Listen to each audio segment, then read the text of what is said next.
Welcome to the Recruiter Startup Podcast. My name's Dharni, and in this podcast series, I will be speaking to investors, advisors, entrepreneurs, and recruiters who are based all over the world, and we'll be discussing how to set up, scale, and operate a world-class recruitment company. I have a cracking episode for you today. So I've got the CEO and founder of Sense, their contractor management platform that really figure out all the tricky little problems we have with contractors using automation, artificial intelligence, and a lot of common sense. So his name is Anil Dharni, and he's based in San Francisco, where we did the podcast from. And just a little bit about him. He was involved in the early social networks, not Facebook, but another one of the rivals that didn't make it. He's successfully scaled and exited companies outside of our industry. He's been a mentor, an angel, and mentor to global startups, an angel investor, and he decided that he would jump into our industry and try and fix some of the things that are broken from a staffing perspective. But I really enjoyed this because it's the first time I've got to maybe speak to a founder slightly outside of our industry that has lived and breathed that San Francisco experience. And you can really get a sense from this interview what it's like to be a founder over there, mixing it up with angel investors and bringing companies to an IPO. And I just found it really fascinating. And interestingly, it came about, a PR company reached out to me and asked me to interview Anil. And what I really liked about him was he had really prepared for the interview and had listened to lots of the podcasts that we've done with recruitment founders, and has really tried and is making an effort to get into our community and understand the personalities. And I really just enjoyed this interview, and it's just great getting access to people like this. I'm really surprised that I got access to somebody like this and that they reached out. So if I'm going on a bit, that's why. Anyway, I hope you enjoy, and if you have any feedback on this, I'd love to hear it. And if you would like to reach out to Anil directly, just find him on LinkedIn. It's Anil, and his surname is Dharni. All right, over to Anil. A big shout out to our sponsors, Interview.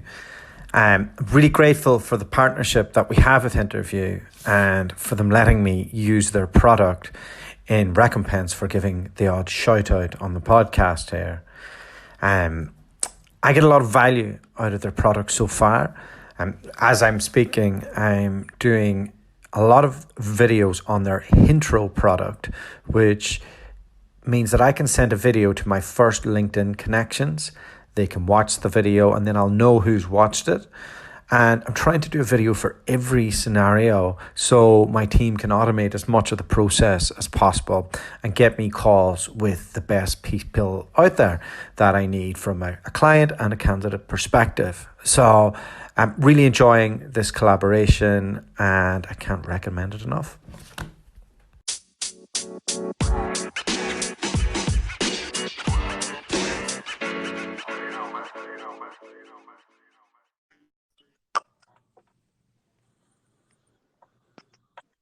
Anil Dharni, even is that the right pronunciation? Yeah, the latter is the right pronunciation. Very good. Welcome to the Recruiter Startup Podcast. We're delighted to have you here today. Thank you. Excited to join. Okay, great stuff. You're not a recruiter. What do you do? I'm the co-founder and CEO of a company called Sense that is based right out of San Francisco. And we are focused on selling our software and product to staffing agencies. So hence a common interest here. Okay. I sell my soul to staffing agencies every day. So Anil, Talk to me about how you've ended up where you've ended up. You're not from America originally, are you? No, I'm not. So originally, I'm from India. So I grew up there, spent most of my young life there, and got a degree. Actually, I'm an aerospace engineer by training.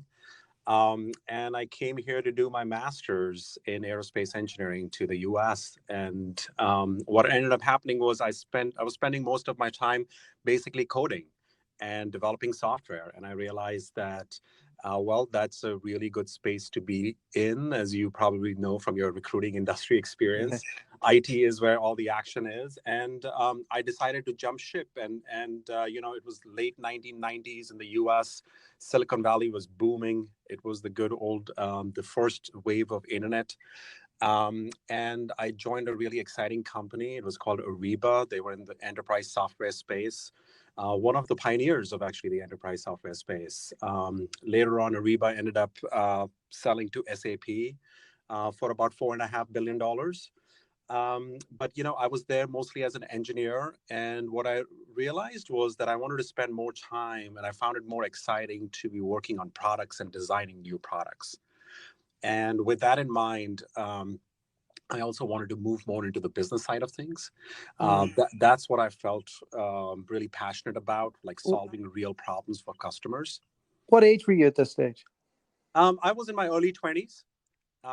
Yeah. Were you gonna take over the world at this stage? Well, I was part. Ariba was one of the hottest startups in Silicon Valley during that time.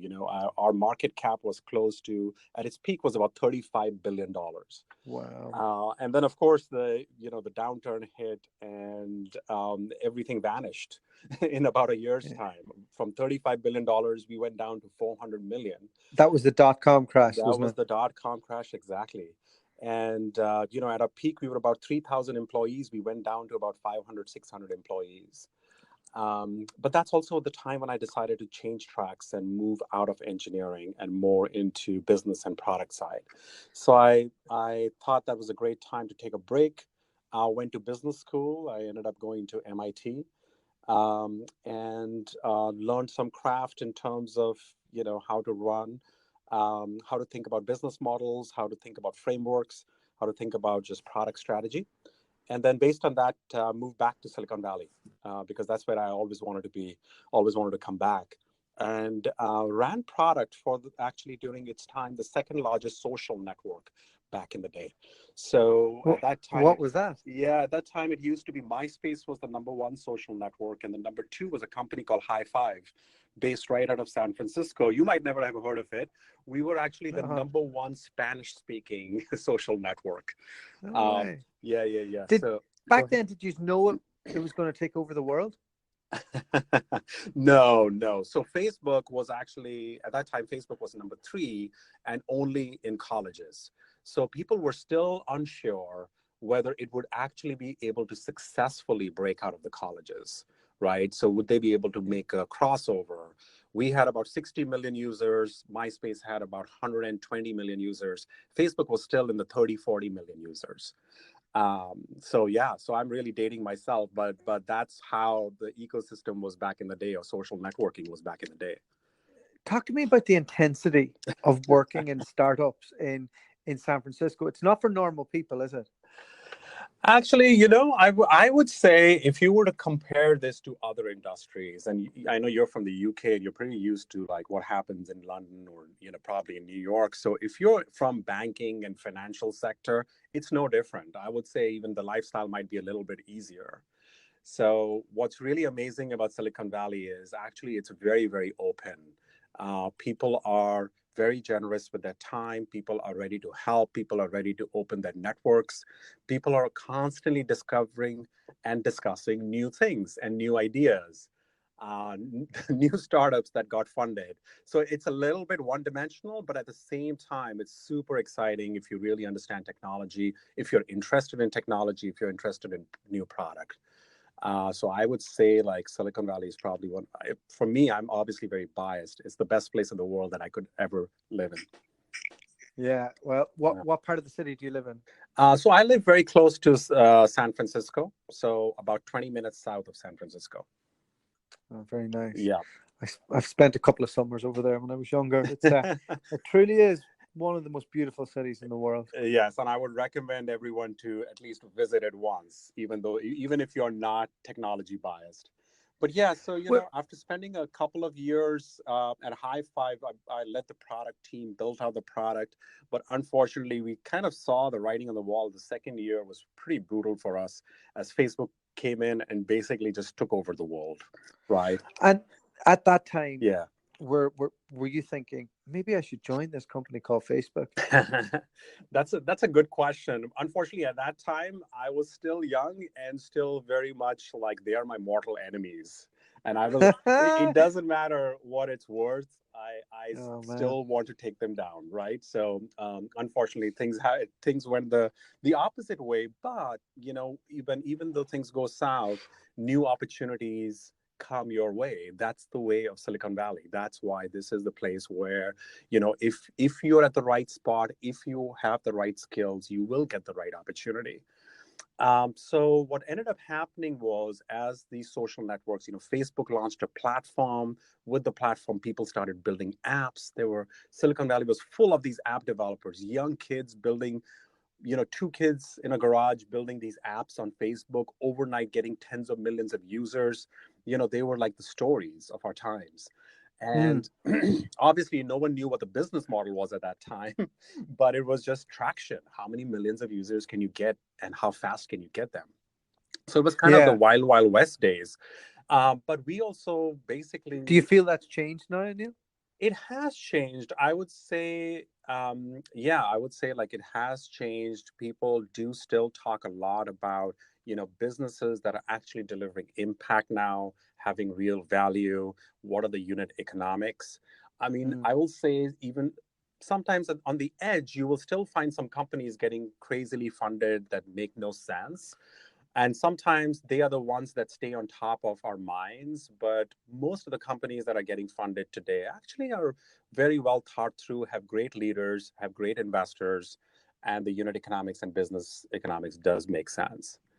Um, yeah. Did you leave the social Yeah. network world behind? Yes, I did. And I left it because for greener pastures. So what I saw was, as we built these platforms and these apps came, the only kind of apps that were starting to make money during that time were these games. So games on Facebook. I don't know whether you even remember a game called Farmville that had like tens of millions of users, mostly women playing that game, and they were starting to do millions of dollars, tens of millions of Wow. dollars a month on Facebook. And so I missed that boat because I was at High Five building a competing product. And but after I saw the writing on the wall and I switched, I started a mobile gaming company. And the timing couldn't have been better because Apple had just launched the App Store, and Oh now wow. the same kind of mobile games that were alive on Facebook and making a lot of money were being moved to mobile games, to the App Store.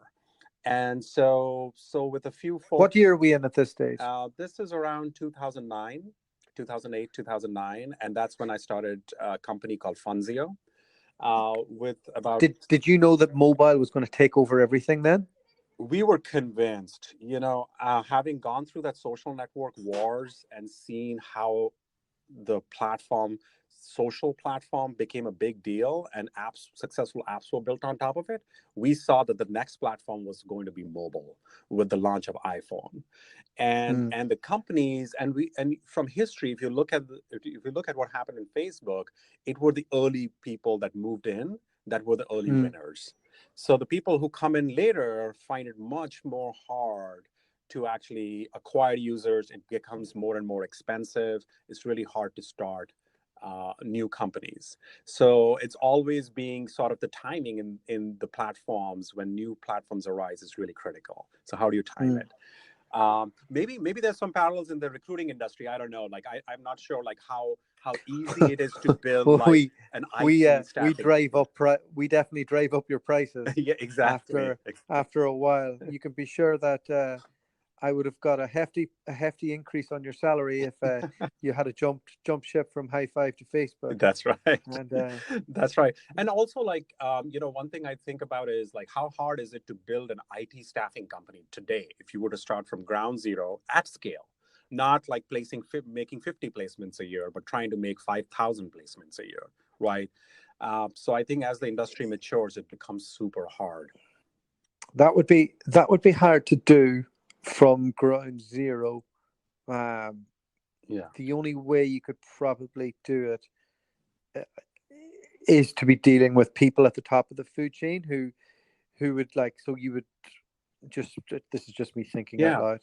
If you from the business development standpoint, you'd need to have control over the job flow of like a founder. Say a founder gets his investment, you'd need to be the one staffing agency that takes care of that. So you'd need to have your staff. You need to be doing what we call an RPO, Mhm. where you pick your staff on site, and off the back of that, the stuff that you can't fill, you'd need to then have an agreement that you give them a reduced rate to do the search stuff on that. Yeah. And you would need to do that across a whole, like a sequoia of uh, like, say it's Sequoia's client base, Yeah. or a large percentage of them. You could then do that if that was the case.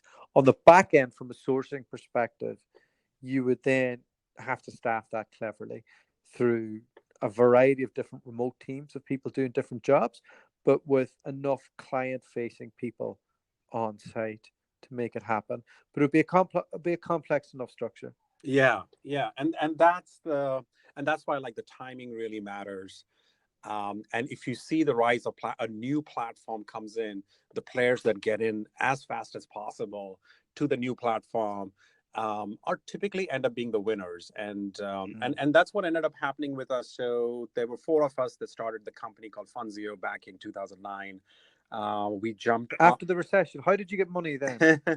So yeah, so it's the kind of success that you've had in the past. So even though my company failed, I had a great network. People knew the kind of products I had built in the past, and also my co-founders, the kind of products they had built.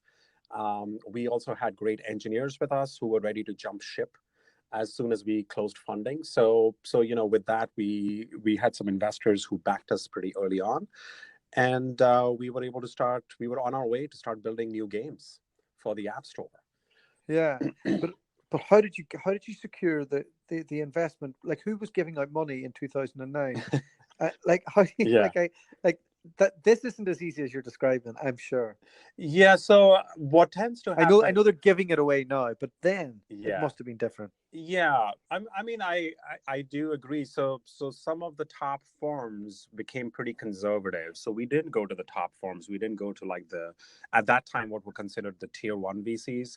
We are venture capitalists. We ended up going to investors that we knew pretty closely through our network, investors that had always wanted to back us and that were like waiting for us to jump and try and do our own things.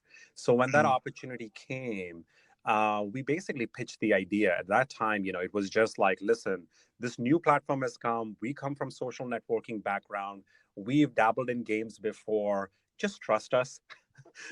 Yeah, We will do well.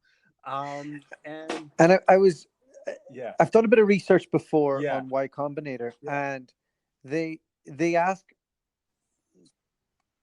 that the people who are looking for funding, yeah, at least one of the co-founders is technical, yeah, one is ops, and one is sales. yeah, In an ideal scenario, yeah, isn't that right? yeah, yeah. You cover a lot of those bases with your founders, don't you? Yeah, and there's a very famous quote. I forget who to attribute this to, but it's basically, especially in technology, it's really valid. It's like either you're building something or you're selling something, right? So Yeah. if you're looking for what should my career be, pick either of the two, either be the seller or be the creator. And Silicon Valley definitely rewards those kind of people who are in those two camps. Yeah, so Because everything else is automation. yeah.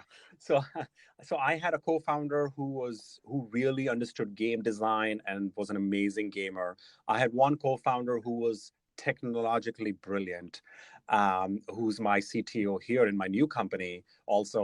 And then it was me who was more of the business guy, product, but also business. So it was a combination of the three of us bringing those skills that we just talked about. In gaming, you don't really need to worry about sales because it's more like user acquisition and buying traffic, less around, selling. So that was the combination, and we started. And the first year was a pretty big struggle. So we didn't immediately launch in the App Store. We thought that the Facebook platform was still alive. Maybe we launched the first game there, we test it out, we scale it there, and then we cross over to mobile. And we spent a year trying to do that, and we ended up launching a completely dud game. What ended up also happening was these games became extremely spammy on Facebook, and Facebook turned off all the social channels by which you could grow. That was something that we hadn't anticipated. So as we were developing, 6 months into the development cycle, Facebook turns off all the social channels. It becomes really hard to grow for a new player, and we paid the price. And we launched the game. It was a complete dud. And we went back to the drawing board, and we were like, okay, how much of your money did you burn at this stage? We ended up, so we I think raised about $3 million in our seed, and we burned through 50% of it, so $1.5 million. So we had $1.5 million in the bank, and we said we only got one more shot at this. What does that feel like in the pit of your stomach? Because mine just tensed up. Yeah. So gaming business is a hard business. It has its really high highs and very low lows. So the most important thing is, how do you motivate the team? How do you get the team going when they've spent 1 year of blood, sweat, and tears building this amazing thing that you thought was going to be an overnight success, and it turns out that the entire effort was wasted. And then a lot of people can immediately get dejected. And if as a leader you are telling them how rosy things are, but they really know what the true picture is, it's really hard to basically keep them motivated, inspire them, and that trust basically erodes. So I think that's the really, really hard part, even whether I'm in a software business or I'm in a gaming business, is like, as a leader, how do you basically lead your troops and lead your team through the ups and downs that are inevitable in a startup, right? And then also be transparent at the same time. Yeah. But the price of transparency is you don't want to scare the hell out of people who might not understand how business really works, right? Completely. Yeah. Yeah. I try and be as transparent as possible with my little team. But, yeah, I think so. So imagine the scary part is, so you have $1.5 million in the bank. Let's say that takes you through 1 year, right? And now you're talking to your team of 20 people, and they're asking, and you want to be fully transparent. So guys, we got one more shot at this. Let's do it. We can make this happen. And they're like, well, how much money do we have in the bank? We're like, okay, we got half the money. That's great news. Or somebody might think like glass is half empty. Wait, we only have $1.5 million? I'm scared. This company is going to go nowhere, and I'm out of here, right? So I think that's the real challenge. Is this the point when you start throwing shares at people? Not chairs. Yeah. Shares. Yeah. No, I think it's really important. That's why it's super important when you're building your team. It's like a puzzle. It's like a jigsaw puzzle. You really need to bring in people that can take those hits, can take those punches, and come right back. Right? Versus people who are like, oh, as long as things are rosy and things are going up, I'm part of this team. If anything goes south, I'm out. So you really need to be very... I suppose that's where you look at track records. Exactly. And how you craft the team is super important. Yeah. So you'd $1.5 million. How did you get yourself out of the hole? So what we did was we really went back to the drawing board, and we figured out like, okay, how did we design the game? What went wrong? What went right? So really starting to look at the data from the game design. So what did we do wrong? What can we do to fix the game design piece? Because we really believed that we had picked a great genre. We had picked crime. So it was like a Godfather kind of theme. And the game was called Crime City, actually. And we thought we had the right game. So we had the right genre. We just didn't nail the design in a way that was keeping people sticking to the game and that was keeping people to make purchases in the game. So what we decided to do was we stuck to the same genre. We stuck to the same game. We brought it to the mobile phone. We brought it to the App Store. We redesigned certain elements of it to make it stickier and to make sure our monetization, the ability to make money, the ability to put gates at the right time where somebody would be like, oh my God, like I'm 20 minutes into this, I'm about to win this game. The only way I can win this game is if I spend $10 on it right now. So I'm going to take out my wallet and I'm going to make that purchase, right? So we started putting in these gates in a much more data-driven way. And all that learning came from actually the Facebook game. So all the mistakes we made in the Facebook game, we were, not all, but most of the key ones we were able to rectify. And then we launched on the App Store. We spent about $750K building the game, and we literally ended up spending $500,000 to promote the game. Our game shot #1 free on the free App Store. So it became the #1 free downloaded game on the App Store, and it became the #1 grossing game within 3 months of launch on the App Store. Wow. Yeah. So that was our first success, and then we never looked back. But we literally ran the company for 3 years. The first year was a complete dud. The next 2 years, we launched 3 hit games. Yeah, and we took the revenue to about $50 million. We grew the team to about 125 people, all here in San Francisco. And then we got an offer from the #1 Japanese mobile gaming company back in 2012. And it was an offer that we couldn't refuse. So we ended up selling the company to them. And their goal was to set up a big US presence in San Francisco, and to do a bunch of their game designs here and the game building here. So did you have to stay on as part of that deal? Yeah. So the founding team, we all stayed there for 2 years. Counting the days. Well, I would say it was one of the scratching an itch, having a look to see what the next thing is. Where can your next fix come from? I mean, being a serial entrepreneur, I would say that that's definitely something that's always on top of mind. But having said that, we couldn't have asked for a better partner. They were amazing. The Japanese company was called Gree, Gree. And they treated us right. They gave us a lot of freedom. I ended up running the entire studio here in San Francisco. We grew the team to 350 people. Our revenues were about 200 million, at our peak.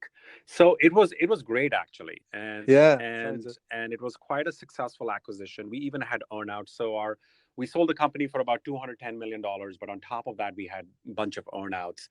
And we ended up hitting, the entire team hit all the earnouts. So it's a very rare sort of acquisition where ending. Yeah, where things end up going right. And obviously, what ended up happening was all the founders kind of ended up leaving after 2 years. So that wasn't actually probably what they wanted to see. But that's the nature of the game here. Yeah, of course it is. Yeah, I mean, in Japanese culture, that's completely wrong. Because so my dad works for Toyota. He's been there for 15 years now. Most of the people he started with are still there. The Japanese culture is like, as soon as you get a job, you stay in. My dad's not Japanese, by the way, but he follows that Toyota mantra. And so you're cashed up, you're living the good life. You're probably at home in your pajamas for about an afternoon. You become an angel investor, right? So one of the things that I started doing was, the best way to keep up with what's happening around you is actually to start investing in a bunch of startups. That way, even when I'm part of, Gree now, the bigger mobile gaming company, and I'm so focused on mobile games, I still have a very strong pulse on what's happening, in the software space, in enterprise software, in, autonomy space. I was investing all over the place, whether it's mobile, whether it was SaaS, enterprise. And are you doing that as part of a fund? How are you doing that? Yeah, so the founders of Funzio, we didn't create a fund. We just created sort of a loose partnership. And whenever we would meet some smart engineers and smart founders, we would just decide collectively, hey, this is a great company. Why don't the three of us meet? We would meet the company. If we like them, we would just cut them a check. And what checks are we talking? Sorry. What level of checks were you investing to start? Good question. So anywhere from $50,000 to, I think the most I put in a company is about $200,000.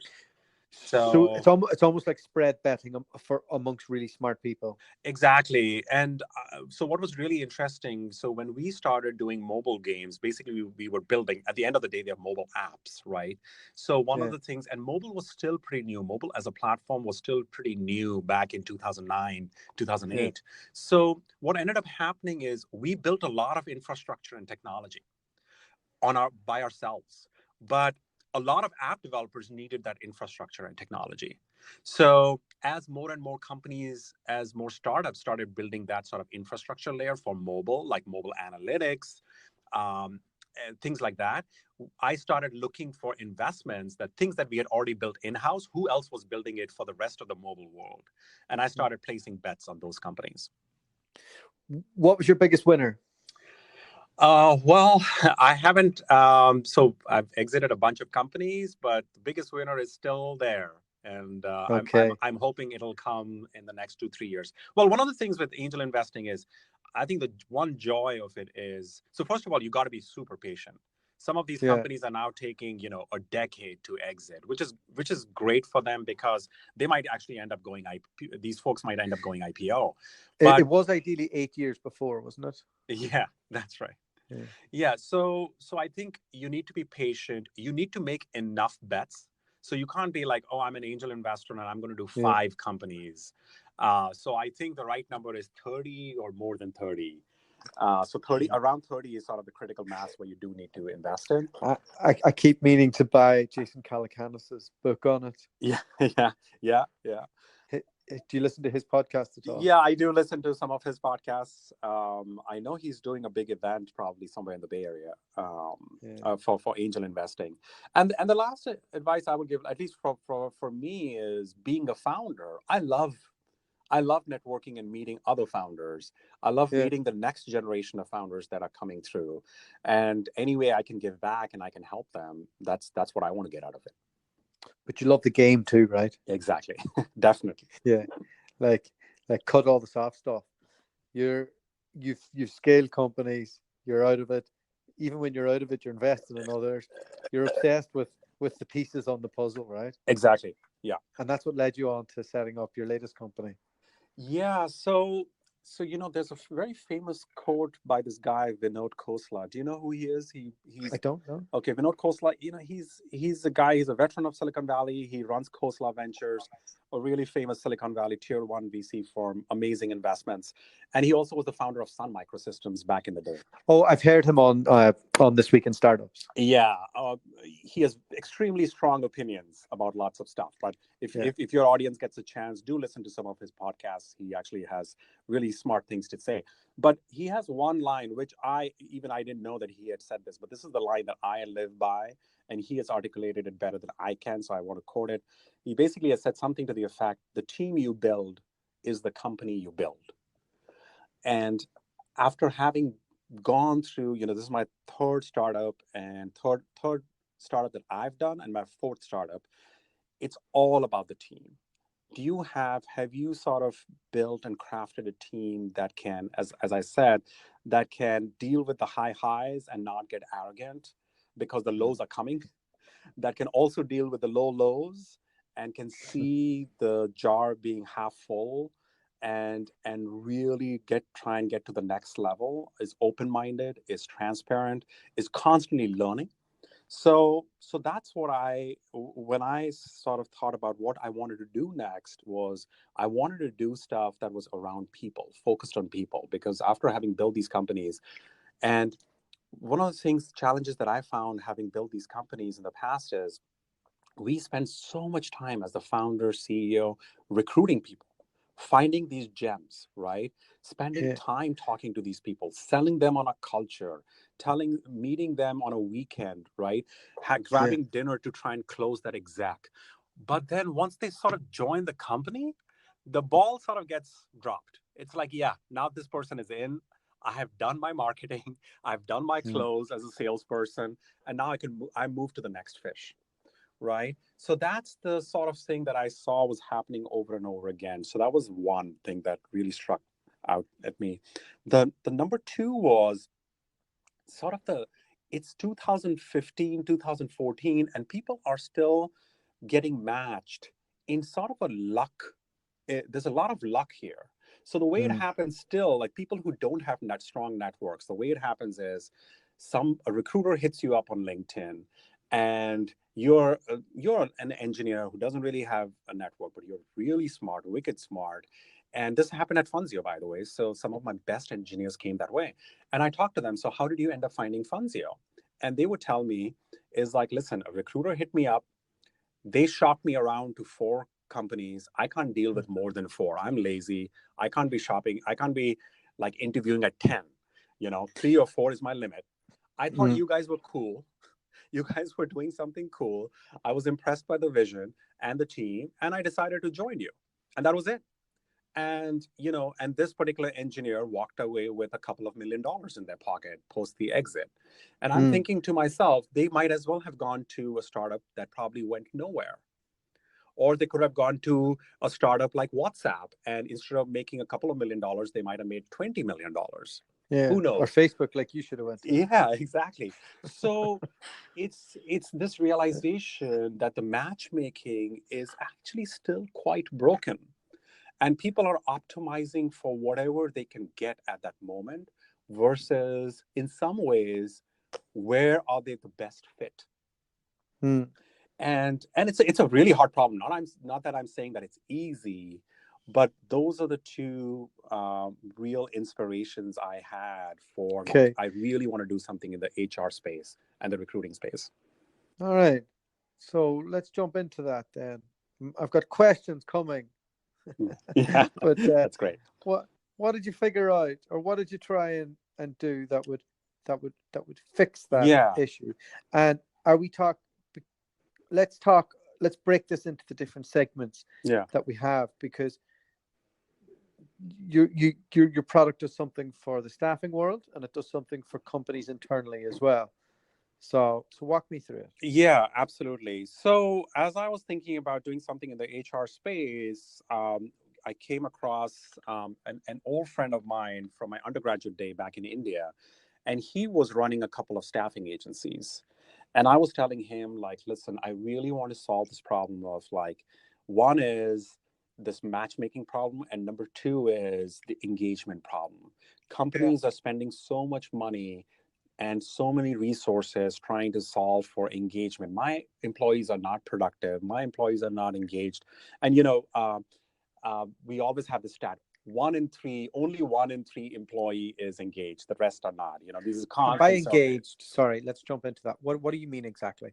Yeah. So I think the way companies try and break it up is: are they productive? Are they as productive as my top tier folks? Are they producing at that level? Okay. Yeah. Okay. So they're not just turning up and sitting at a desk. Like they're optimizing their time and space and energy in the for you, essentially. Exactly. And the rationale is, I've spent so many millions of dollars trying to acquire this great talent. What is it that my top 20% get that the rest 80% are not getting, right? Trying to bring those 80% back, move them to that 20%, right? Yeah. Usually it's, I would guess, from being in the space, it's being able to see what the company's vision is, and then them buying into their own story and how that correlates with that company on the timelines that you're given. Yeah. That's when people get really excited and buy into it. Yeah, absolutely. And then, but talking to him about staffing agencies, the real aha moment for us was like, listen, while this engagement or disengagement problem exists all across the world, with the top Fortune 2000 companies having the same sort of stats, but in the staffing agencies where there's a lot of contingent labor or temporary labor being provided to enterprises, there is the loyalty between the talent and the middleman, or even the staffing agency or the enterprise, that loyalty just doesn't exist. So what ends up happening is, even if somebody says, yeah, takes up an offer and says, okay, you know what, I'll start in 2 weeks time, this background check happening, maybe some drug screening happening, and lo and behold, 2 weeks pass by, and you're waiting for your contractor to show up. Guess what? About 20% of the contractors, at least in the US, don't show up on their first day. It's definitely way worse in America than anywhere else. Yeah. And I think it's just like, especially San Francisco, and I think it's just down to the hotness of the market. Yeah. In Australia, that would never happen. Yeah. Because you would get a bad name, and then nobody would work with you. But you're talking about an isolated place on the other side of the world. Yeah. In San Francisco, is awash with money. So while in those 2 weeks, what's happening is that person's getting hit by 1,000 other agencies saying, exactly, that's the rate. No. They're overcharging you. Like, if it's a contractor, I'll get you this rate. And here's the actual the day. Absolutely. I don't know. I think it's an impossible task. Tell me how you're going to solve it. No, absolutely. You nailed it. I have execs that are telling me, staffing company execs that are telling me that for a dime more. And by the way, this all depends. Are you talking about knowledge workers? Are you talking about light industrial workers? So in the light industrial world, where the rates in the US are, somebody's getting paid $12 an hour, $14 an hour. So if you pay $12.10 an hour, somebody will switch. Right. So they are the ones that are seeing, I don't want to drop names of our clients, but like in the warehousing world, right? So in the meat packaging world, where they are seeing 30 to 35% first day no-shows. It's a huge problem when you're trying to staff, when you're trying to push 1,000 people into a single warehouse in the US on a single day, and 35% of them don't show up. You got a problem in your hands. And respect anybody who does that job in a warehouse, but it is a shit job. Yes. So the only reason you do it is for money, and if somebody can guarantee you more, you're going to do that. Yeah. In technology recruitment, it's slightly different, because cool technology, like, somebody will go into a cool project. Yeah. That's a much worse day rate than a really boring administrative one that they're not creating something new or working with great people. Yeah. So this is the problem with the like, staffing so hard. Absolutely. To grab into one thing, Absolutely. And that's why it's also hard to scale. You might get it right when you're placing 10 people. You might get it right till 50. As soon as you're like 150, 200, that's when that amazing high touch, all those insights that you had, you knew people by their first names, all that starts going away and fading. When you start having too many recruiters, the sort of variance and the quality of recruiters start increasing. That's where you start facing these problems, where people start dropping off like flies. They don't care so much about you anymore. And it's becomes all about the money. So that's our core thesis, by the way. That's the reason why we started this. There's tens of millions of people going to work every single day in the US. In fact, nearly 40% to 45% of the US workforce is basically hourly workers. And they have a massive problem of attrition and massive problem of lack of loyalty.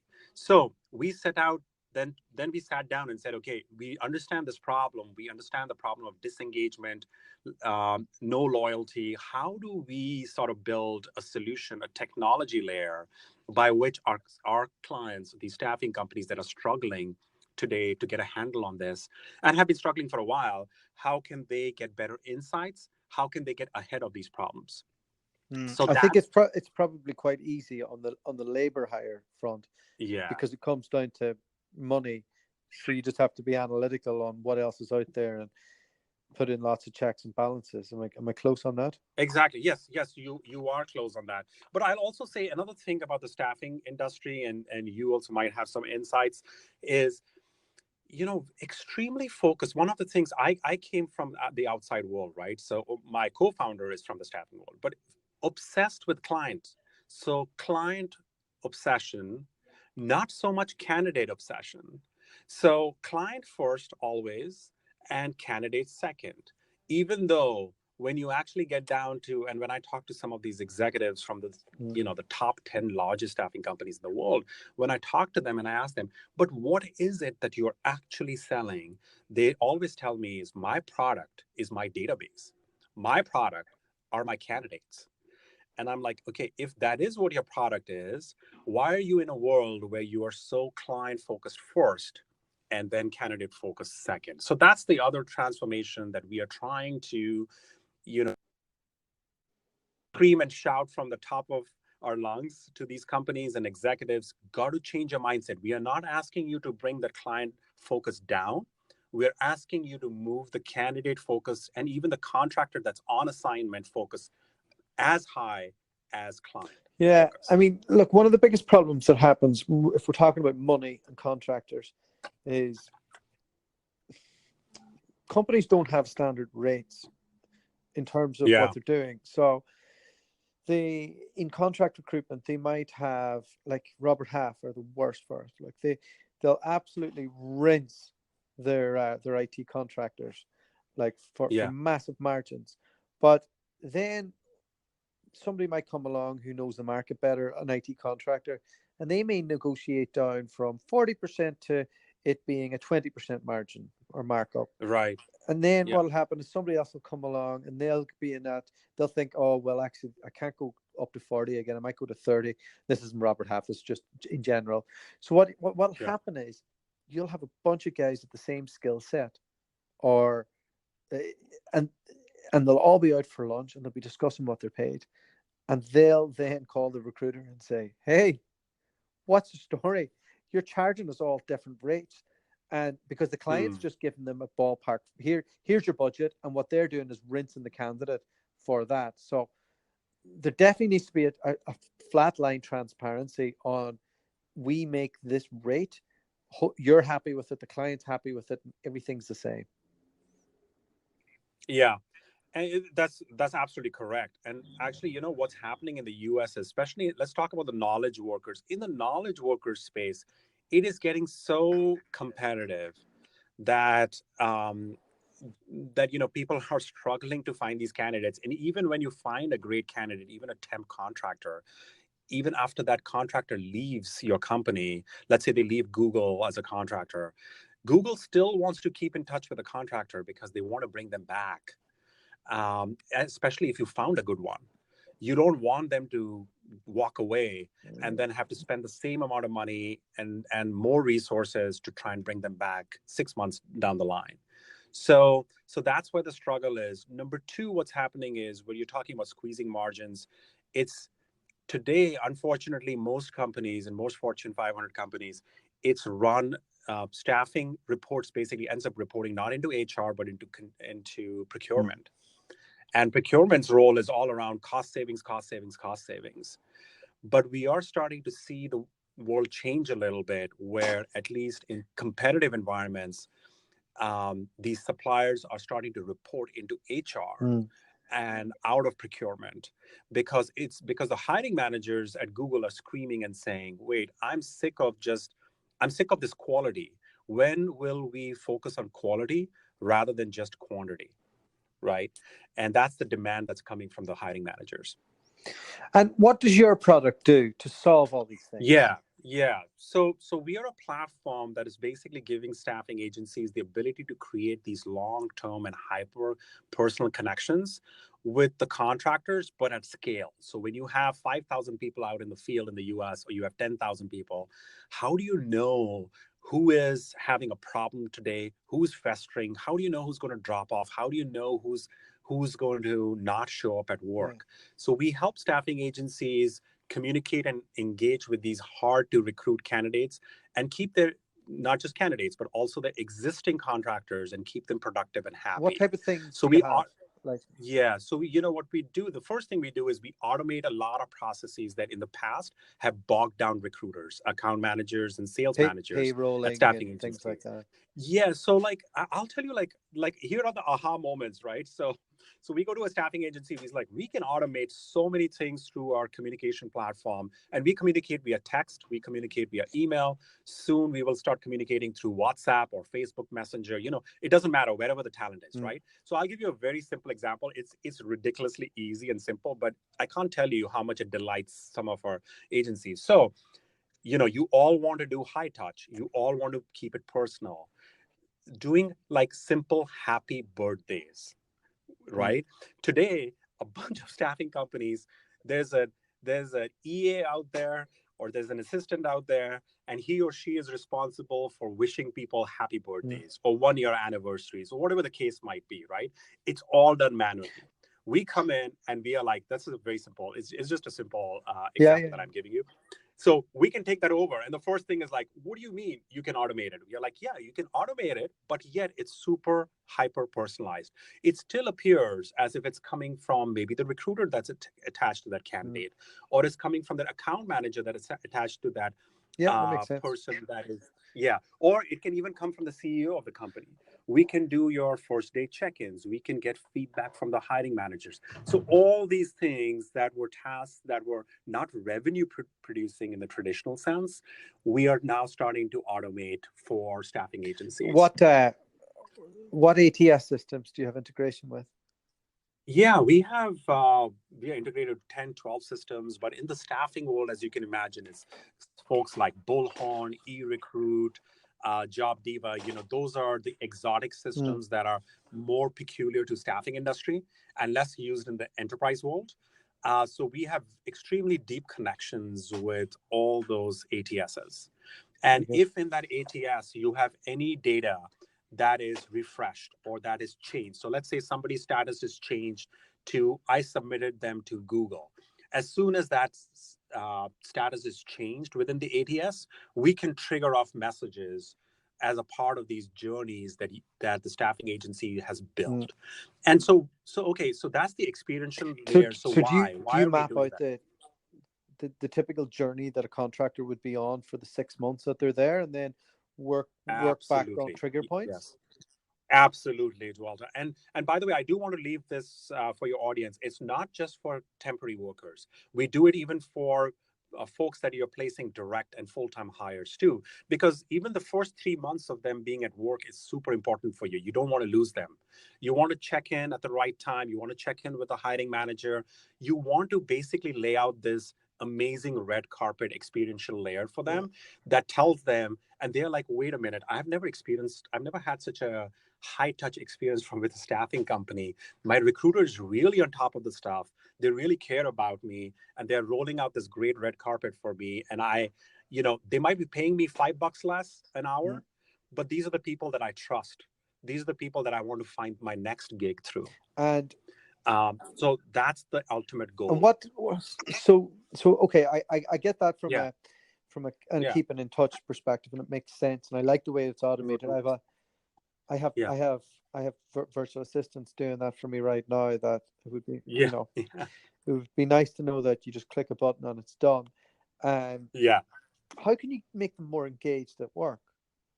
Yeah. So one is, once you form, so what happens is, so imagine a journey. And by the way, a talent might not go through one journey.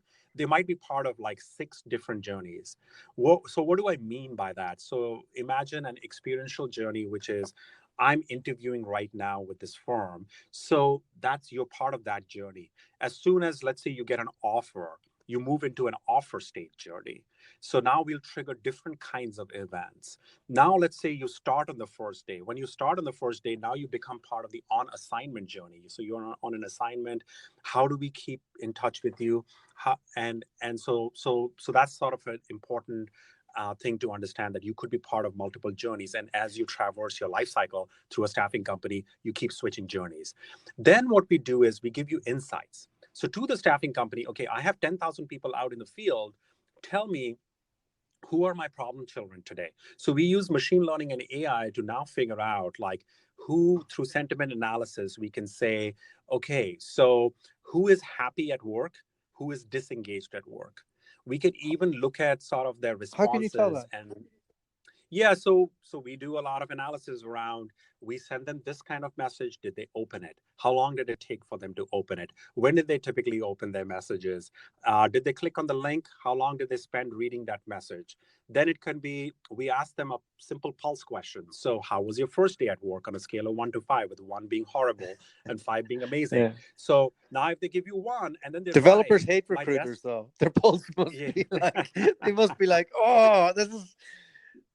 Yeah. It could be, and we hear so many instances. My recruiter told me XXX before I started, and I reached the job and it was completely different. I hate them, Yeah. Or my hiring manager, my desk is not even set up. It's been a week. So this is the kind of insight. You know how staffing agencies today are finding out that they're not going to make any money, they from this They don't person turn that up. they placed. Yeah, Yeah. but guess when? On a Friday. Yeah, because their So they're invoice doesn't thinking, come in. Yeah. exactly. So I've they been have there. no insight. Yep. But think about us. Once you have SANS, you know immediately whether they showed up or not, because you checked in. If they didn't open the message, if they responded with a nasty comment, we will immediately, using machine learning, we And, can get the sentiment.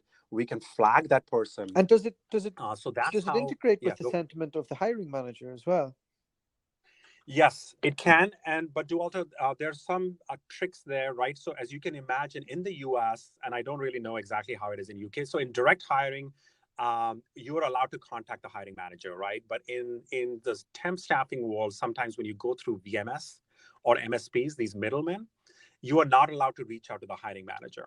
So where you're allowed to reach out to the hiring manager, we can triage it and tell you, yes, this is the sentiment of the hiring manager versus this is the sentiment of the candidate Okay. or the talent. Because I can Yeah. imagine that would be an interesting one for the hiring manager, that they can just be like, okay, great, the recruiter's on it. I know that they're caring that I care about it. Absolutely. And Absolutely. And another thing to think about our system, which is really unique, is it's one to many. So let's say somebody is starting tomorrow. We will send a text message to the contractor or to the full-time employee saying, hey, your job starts tomorrow. We are super excited to see you at whatever place, at Google or whatever. Wish you luck. And that's a text message, right? It's a message that goes, potentially an email that goes to the hiring manager saying, hey, your contractor or your employee starting on Monday, make sure the desk and the computer is ready, whatever needs to be, built in. So that message goes in. A message goes to the recruiter saying, your person is starting tomorrow. Make sure you walk the hall and greet them face to face, or you call them and have that high touch experience. yeah, Yeah. it's you're solving quite a lot of issues that arise before they arise. Yeah, exactly. So it's all about getting in front, but laying out an amazing experience for this talent that they're like, oh my gosh, I've never had this experience with another staffing company. I love this one. This is the one I'm going to recommend my friends to, and this is the one that I'm going to stick with. And what's the evolution of the product? What do you think's next for it, outside of keeping people engaged? Yeah, absolutely. So the more we dig in with our customers, the more they come back to us and say, okay, there's you so guys many are solving problems to this. fix. Yeah, we have so many problems. And most of the problems right now, Dualta, are all around the top of the funnel, right? Which you can only imagine, especially with knowledge workers, right? So one is, this is amazing insight for us, is something we discovered over the course of building this product, is our staffing companies, our customers have tons of people in their database, but the database utilization is like 0.001% or 0.01%, depending on the company we're talking to. So because there's been a lack of technology in this space, and even the concept of CRM is pretty new, what we are finding is most staffing companies are so focused on who is this new person that I'm getting from a job board, or I have to hunt down from LinkedIn, that they forget that I already have an amazing database. It's just that I'm not focusing on it. So And nurturing how do I and pipelining. Exactly. How do I refresh it? How do I nurture it? How do I know who at any time is looking at stuff, is actively looking? So when we talk to our companies, some of our customers are coming and saying, well, last month I hired 50% of all the people that I placed, that I got from job boards. were already in my database. Yeah, absolutely. So why am I paying LinkedIn, Indeed, Career Builder, whatever the case might be? Why am I paying these people all these steep fees? And then I tell them, welcome to Sense. So, come with us. Let's figure it out. Let's create strategies and campaigns around how to give you this kind of intelligence, how we can help you refresh your database. And I'm guessing you use the same type of intelligence you use to see if the contractors are happy in terms of like, are they opening the email? How long did they spend? Yes. You're tracking cookies across the internet. Yes, absolutely. We are trying to build campaigns. We are trying to build intelligence. We are trying to work with you to figure out how should you segment even this question of like, simple marketing question, which is how should I segment my database? Just there's so much thought that needs to go in there. There's so much intelligence. And again, a lot of staffing companies ask me like, this is amazing, Anil, but why, if I buy this and all my competitors are also using you, then what's the differentiation, right? So, and I tell them like, well, that's like saying if I have Salesforce and all my customers also have Salesforce, then what's the differentiation? But you still buy Salesforce, right? The content to engage will be your differentiation. Exactly. The strategies that you choose, the segmentations that you choose, that is what your product is. That is what makes you differentiated. Yeah. It all comes down to brand at the end. Exactly. Yeah. So I've had Adam Gordon on the podcast. I don't know if you caught that one, but he has candidate ID, and it does something. It doesn't do all the other stuff that you're talking about. It does that. Yeah. Oh, fantastic. Yeah. So that's I had a good insight into that. It's really interesting. There's loads of those type of products in other industries, but we've not done it in recruitment, and it seems like such an obvious one, doesn't it? Exactly. So you kind of nailed it. I mean, I actually didn't even get this until I got into this industry, right? So I'll walk you through one simple example. So when I talk to the guys at Twitter or Square, if you talk to their recruiters and you say, hey, what's your ATS database size? They'll come back with like, over the last decade, we have about 1 million people in our database. And I talked to a US staffing company that's doing about $70 million in revenue. And I asked them, what's your database size? The number comes back as 7 million. And I'm like, wow, you have more people in your database than, Twitters of the world, Squares of the world. And yet your utilization of the database is so poor.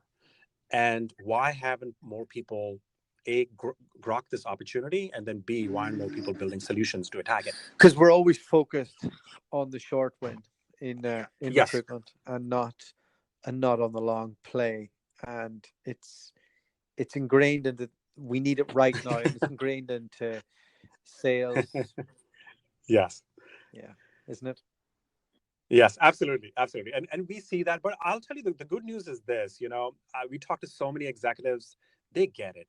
While they realize their short-term goals and they're always running from one client panic to the next client panic, but they get it in terms of long-term what they need to do. And that is why these folks are buying Sense and seeing the ROI. Yeah. So I'm pretty happy. I mean, I was told before I went into this industry, I was told, listen, Anil, like the data might be there, the volume might be there, the number of jobs are amazing in this industry, but remember, it's a very, very low margin business. They're not ready to pay. And I was like, well, as long as I can show them ROI, the customers will come. I don't believe it's a low margin business. I agree. I really don't. I think if they're doing it right, definitely the mid market is higher margin than those major companies. They're working on low margins, but the mid market's not. Mid market is booming. Flying. Margins are good. The hard piece with these type of technologies is to have the campaigns that engage them correctly. And it's something that we don't do well in recruitment, even though it's a core point of what we do. Job advertisements essentially haven't changed in 30 years. What are you doing to educate your clients in how to maybe best use your system to engage the candidates in their database? Yeah, that is really a fascinating question, and something that we are also learning over time. So one is, we have a large customer success team. And these are all folks that have come, most of them come from the recruiting world, that are very hands-on with our product. And what we tend to do is we become sort of consultants for our customers. And we help them figure out like, hey, listen, in marketing, this is the way we think about, segmenting customers. These are practice, segmentation 101. This is the way you think about the funnel. These are the metrics that your key KPIs that you need to track within the funnel. So I think we are bringing in a mix of recruiters, Silicon Valley experts who are ex-marketeers into this world, and really helping staffing companies think through, listen, it's not just like putting your logos. It's not about the signature line. Folks are so obsessed with like, I need to have signatures in my line. Like, dude, that's not what's going to get you candidates. That's not how you nurture people. But it's actually, we are still at like the first innings of this with a bunch of staffing companies.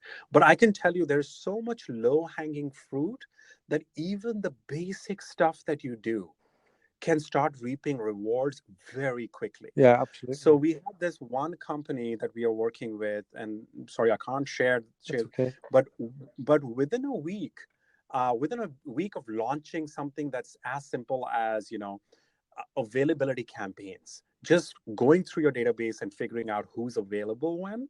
And this is more for light industrial, so this is more for people. Absolutely. Their billing rate is $16 to $20 an hour. They've been able to change their top line revenue over the last 3 months by 20%, just because their recruiters now have a richer set of data, that I have a bigger pool of candidates to work through, and I don't need to go to Craigslist or Indeed or ZipRecruiter or whatever. Does your product give a percentage of if they're buyer ready? So what does that exactly mean? Sorry, I'm not familiar with that. If the recruiter's at its desk, will they get flagged? Hey, this person's watched your video. They've opened an email. There's a percentage probable that they will look at it for a job right now. Yes. Yeah, we can. Our product can do that. Okay, cool. Right now. Yeah. Is that where do you see it ultimately going? Yeah. So I think so going back to this question around, what I said was my number one goal was this job match. Yeah. Right. So you guys are all matchmakers, and it's an amazing space to be in. I want to be not just a matchmaker. One of the things that happens today is when people try and solve it with technology, it's like I have somebody's resume, which is a text blob, and I have a job description from a client, which is a text blob, and I run these sophisticated machine learning algorithms, and I just match people. So this is Java guy, and I'm going to match him to a Java job. This says 7-year certification required or Java experience, and I match them, and then I start dialing. Instead, I want to move to basically trying to close the loop, which is much more of a marketing insight, right? No, that's not enough. Will that person, will that talent, will that candidate actually thrive at their work? Because if they thrive at work, if they show up on the first day, if they complete the assignment, the client is amazingly happy. The hiring manager is ecstatic. You make money as the middleman, and then the candidate, the talent is super happy. So I envision a world where my platform can match people based on not just text. What does the text say? And how well does the text match the job description? But it can actually figure out, will this person be successful and will they be engaged at that kind of work, which will make all 3 people in our ecosystem winners. The difficult piece there is the amount of data you have to grab off the client to make sure that their environment is suitable to the personality and skills of the person. To make that judgment is a tremendous amount of work. Yes, and you actually have nailed that. But that's where we believe when we start working with companies that have, 1 million people in the database, histories of 7 million people, what happened to them? Which jobs did they apply to? Which jobs did they get a call for? How did they pass through the interview process? Did they show up on the day one? What was their performance like? That's if the company's capturing that information. That's Yeah. And some of it is in the ATS. Some of so, that is now coming through our so system. some of the stuff you're going to figure out is recruiters. they, Yeah, they yeah, don't yeah, log yeah, yeah. they don't log it. Or Yeah. So I'll tell you one thing, Walter. So when people bring in Sense, one of the automatic things that need to happen is you actually need to start using the ATS. Otherwise, you can imagine these communications are going to go yeah. all on the wrong times, and you're screwed. Well, That's a worse experience. I think you're really onto something here. You know, I really enjoyed this chat. I I don't get to speak Thank you. to people Likewise. outside the industry that are kind of entering into it from a different angle very often. And yeah, I'd really like to thank you for your time. And yeah, it's, you've got my mind thinking, and I think you're solving things that are really practical. And if I can introduce you to anybody else, you just let me know. Thank you so much, Walter. Yes, I will definitely let you know. And I really enjoyed this conversation too. And I've been actually enjoying your podcast. So congratulations on All that. right. Well, thank you. Yeah. I don't always expect people like yourself to be listening, so it's always nice to hear that. No, this is my industry now. So we are client customer obsessed, Okay. what I mentioned. Great stuff. So thank you so much. I appreciate it. Have a great rest of the week. The podcast you just heard was made using Anchor. Ever thought about making your own podcast? Anchor makes it really easy for anyone to get started. It's a one-stop shop for recording, hosting, and distributing podcasts. Best of all, it's 100% free. Sign up now at anchor.fm/new. That's anchor.fm/new to get started.